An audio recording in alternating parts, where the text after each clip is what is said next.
Welcome back to RamZland. Today I want to show you how to make your own lava lamp. Check this out. In order to make our lava lamp, we're using a 2,000 milliliter Erlenmeyer flask, vegetable oil, sodium bicarbonate, acetic acid, this is a glass stir rod, a 200 milliliter beaker, and blue food coloring. The first step is to coat the bottom of our flask with baking soda. This is sodium bicarbonate. Once the bottom of your flask is completely covered with sodium bicarbonate, you're ready to add your vegetable oil. Tilt your flask just a little bit so that your vegetable oil doesn't disrupt the layer of sodium bicarbonate that you have at the bottom of your flask. You want it to be nice and even so that you're just making a layer of oil over the sodium bicarbonate. So try to do this slowly so you don't disrupt that layer on the bottom of your flask. Now you're ready to add 150 milliliters of acetic acid to your beaker.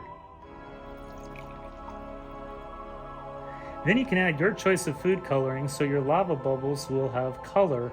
I'm using blue food coloring. You can use any color that you want.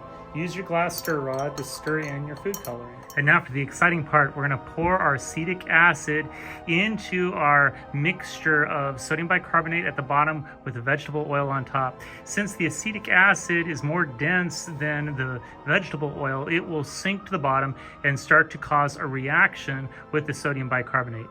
Check it out. You can see them sinking to the bottom, and then they'll start to react with the sodium bicarbonate. When they do, the sodium bicarbonate will change to sodium acetate and carbonic acid, which then immediately decomposes into carbon dioxide and water. Look at that.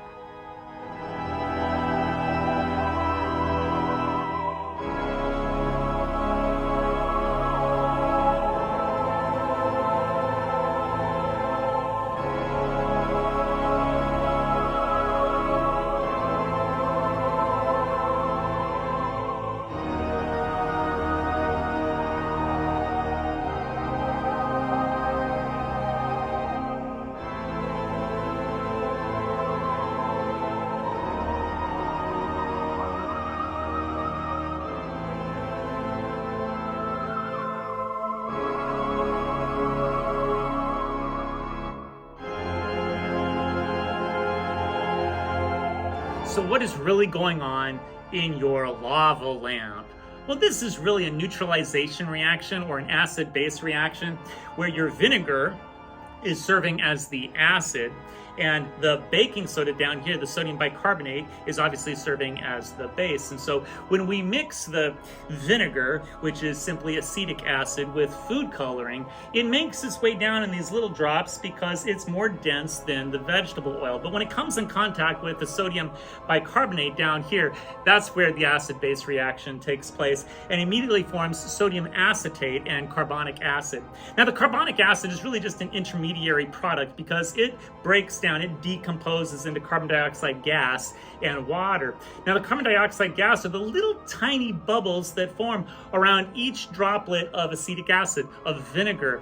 And those little bubbles give it just enough positive buoyancy to carry those little bubbles up to the top where the carbon dioxide is released.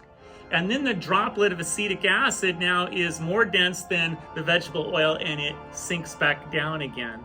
And that's what keeps the bubbles rising and falling in this really cool homemade lava lamp. I hope you enjoyed it.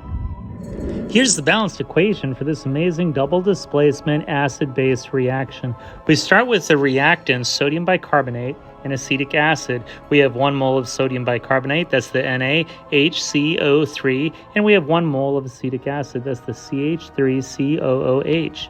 When those combine, they create the product sodium acetate, water, and carbon dioxide gas. We have 1 mole of sodium acetate, that's the CH3COONA. We have 1 mole of water, that's H2O, and 1 mole of carbon dioxide gas, that's the CO2, in this awesome double displacement acid-base reaction. I hope you enjoyed today's edition of RamZland, and I'll see you next time. If you enjoyed this presentation, be sure to remember to like and subscribe.